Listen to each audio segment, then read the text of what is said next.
Table 10-4.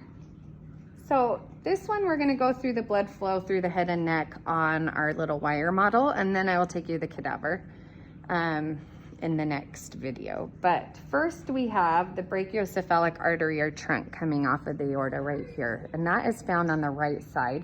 So this is before we split, and only the right side has this. So that's why we call it the brachiocephalic trunk. And you'll learn in a minute that the veins, we have a right and a left for the veins, but for the right, it's just the brachiocephalic trunk. It's not the right because we don't have one on the left. So we have brachiocephalic trunk or artery, and coming off that, we have the right common carotid artery coming up, and then we have the right subclavian just for a little bit until it passes under the clavicle. On the left side, if you see here, we actually we're coming straight off of the aorta. So right in there, we have the left common carotid artery, and then we have the left subclavian. So both of those are coming off the aortic arch separately, not like the right side.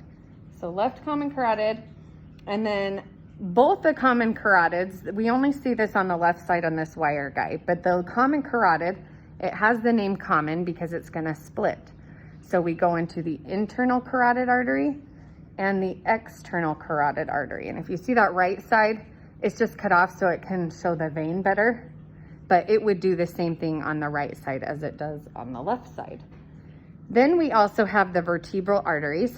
So those come off of the subclavian artery, both sides. So you can see here's right vertebral artery, left vertebral artery. Both of those come up to the head, and then they join together to make what's called the basilar artery. So that guy down the middle right there is the basilar artery. And then we form what's called the cerebral arterial circle of Willis, which is this loop right here, which comes around the cerebrum, kind of around the pons. So we've seen that on the brain a little bit.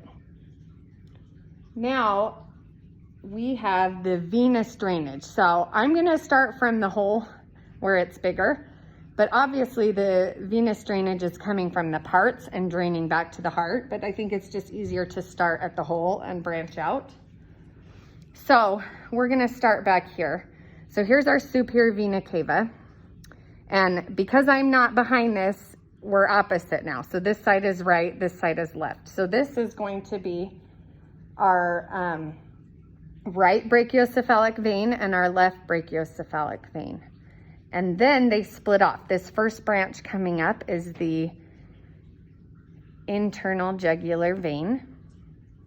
And then away here is the external jugular vein. And on this side, again, we have internal jugular vein, external jugular vein. And so those brachiocephalic veins are brachiocephalic veins until they pass under the clavicle, and then they become the subclavian veins. So here and here is subclavian veins.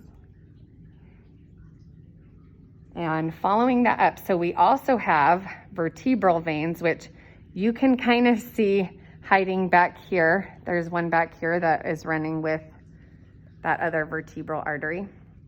So it looks like we just have this one back here. So that's our vertebral vein.